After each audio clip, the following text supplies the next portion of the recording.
ఇక ఉపాధ్యాయుల బదిలీలకు సర్వం సిద్ధం. ఉపాధ్యాయ పోస్టుల హేతుబద్ధీకరణ, బదిలీలకు సంబంధించిన ఉత్తర్వులను ప్రభుత్వం త్వరలో విడుదల చేయనుంది. రాష్ట్రంలో బదిలీల చట్టం ప్రకారం మొదటిసారి ఈ ప్రక్రియ నిర్వహించనున్నారు.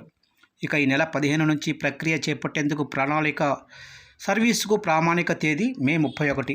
హైకోర్టు ఆదేశాలతో అందరు టీచర్లకు మినహాయింపు. ఇక ఉపాధ్యాయ పోస్టుల హేతుబద్ధీకరణ, బదిలీలకు సంబంధించిన ఉత్తర్వులను ప్రభుత్వం త్వరలో విడుదల చేయనుంది. రాష్ట్రంలో బదిలీల చట్టం ప్రకారం మొదటిసారి ఈ ప్రక్రియ నిర్వహించనున్నారు. ఈ చట్టాన్ని సవాలు చేస్తూ కొంతమంది అంధ ఉపాధ్యాయులు హైకోర్టును ఆశ్రయించగా స్టేటస్ కో విధించింది. దీంతో ఆ పోస్టులను మినహాయించి బదిలీల ప్రక్రియ పూర్తి చేయాలని విద్యాశాఖ భావిస్తుంది. ఐచ్ఛికాలు పెట్టుకునేందుకు మాత్రం వారికి అవకాశం కల్పిస్తారు. కోర్టు తీర్పునకు లోబడి ఆ తర్వాత అంధ ఉపాధ్యాయుల బదిలీలు నిర్వహించనుంది. విడాకులు తీసుకున్న వారికి బదిలీల్లో ప్రాధాన్య పాయింట్లు ఇవ్వలేదని మరికొందరు న్యాయస్థానాన్ని ఆశ్రయించారు. దీనిపై ఇంతవరకు ఎలాంటి ఆదేశాలు రాలేదు. మొత్తంగా బదిలీల ప్రక్రియ ఈ నెల 15 నుంచి చేపట్టాలని అధికారులు ప్రాథమికంగా నిర్ణయించారు. మొదట ప్రధానోపాధ్యాయులకు బదిలీలు చేస్తారు. దాంతో ఖాళీ అయిన స్థానాలు, కొత్తగా అవసరమయ్యే వాటిలో స్కూల్ అసిస్టెంట్లకు పదోన్నతులు కల్పిస్తారు. తర్వాత మిగతా ప్రక్రియ ఉంటుంది. స్కూల్ అసిస్టెంట్ పోస్టుల అవసరాల మేరకు సెకండరీ గ్రేడ్ టీచర్లకు పదోన్నతులు కల్పిస్తారు. కాకపోతే స్కూల్ అసిస్టెంట్ల పోస్టుల అవసరం చాలా తక్కువగా ఉన్నట్లు తేలింది. ఇక ఎస్డిటీలకు ఆదర్శ ప్రాథమిక పాఠశాలల ప్రధానోపాధ్యాయులుగా పదోన్నతులు కల్పిస్తారు. కొంతమంది సబ్జెక్టు టీచర్లకు ఆదర్శ పాఠశాలల హెచ్ఎంలుగా అవకాశం ఇస్తారు. ఇక సిద్ధమైన సీనియారిటీ జాబితా. ఉమ్మడి జిల్లాల వారీగా ఉపాధ్యాయుల సీనియారిటీ జాబితాను విద్యాశాఖ సిద్ధం చేసింది.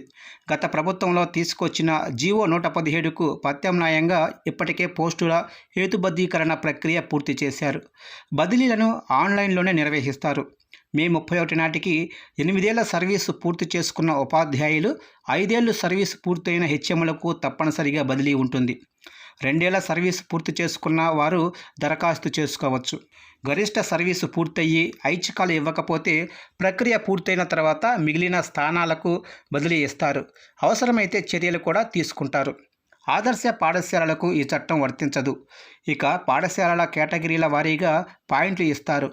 ఏడాదికి కేటగిరీ 1కు 1, కేటగిరీ 2కు 2, కేటగిరీ 3కు 3, కేటగిరీ 4లో ఉన్నవారికి 5 పాయింట్లు ఇస్తారు. ఇక హెచ్ఆర్ఏ, రోడ్డు రవాణా కారణంగా ఈ కేటగిరీల్లో మార్పులుంటే పాయింట్లలోనూ మార్పు చేస్తారు. ఇక ఏడాదికి ఒక 0.5 చొప్పున సర్వీసుకు పాయింట్లు ఇస్తారు. మే 31 నాటికి ఏడాదిగా పరిగణిస్తారు.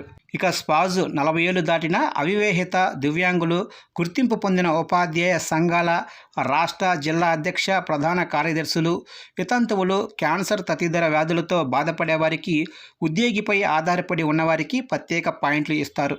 ఇక హేతుబద్ధీకరణలో పోస్టులు కోల్పోయే టీచర్లు రియలైజేషన్ పాయింట్లు లేదా పాత స్టేషన్ పాయింట్లలో ఏదో ఒక దాన్ని తీసుకోవాల్సి ఉంటుంది.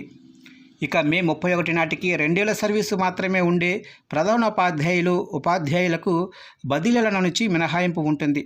కావాలనుకుంటే వారు దరఖాస్తు చేసుకోవచ్చు. ఇక బదిలీలపై గ్రీవెన్స్ తర్వాతే కోర్టుకు వెళ్ళాలి. గ్రీవెన్స్కు వివిధ స్థాయిల్లో ఫిర్యాదు చేయాల్సి ఉంటుంది. 2 ఉపాధ్యాయులకు ఒకే పాయింట్లు ఉంటే సీనియారిటీ ప్రామాణికంగా తీసుకుంటారు. ఆ తర్వాత వయసును పరిశీలిస్తారు.